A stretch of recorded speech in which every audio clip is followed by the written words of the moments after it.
இங்க ஒரு ரயில்வே ஸ்டேஷன்ல நடுராத்திரியில திடீர்னு ஒரு ஸ்ட்ரேஞ்சான ட்ரெயின் வந்து நிக்குது.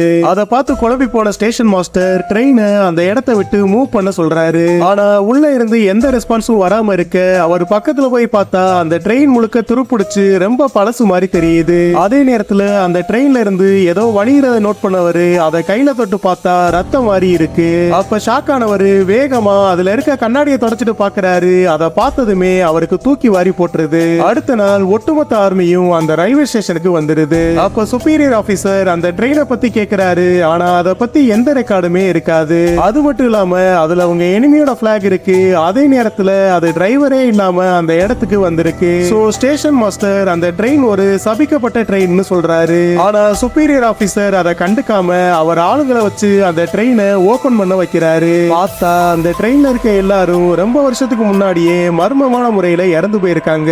அதை பார்த்து ஷாக் ஆனவங்க ஒரு மந்திரவாதிய அந்த இடத்துக்கு வர சொல்றாங்க. கொஞ்ச நேரம் கழிச்சு அங்க வந்த மந்திரவாதி அந்த ட்ரெயினை பார்த்ததுமே மிரண்டு போயிடுறா. அதுக்கப்புறம் தான் தெரியுது அந்த ட்ரெயின் உள்ள ஒரு கொடூரமான தீய சக்தியை அடைச்சு வச்சிருப்பாங்க.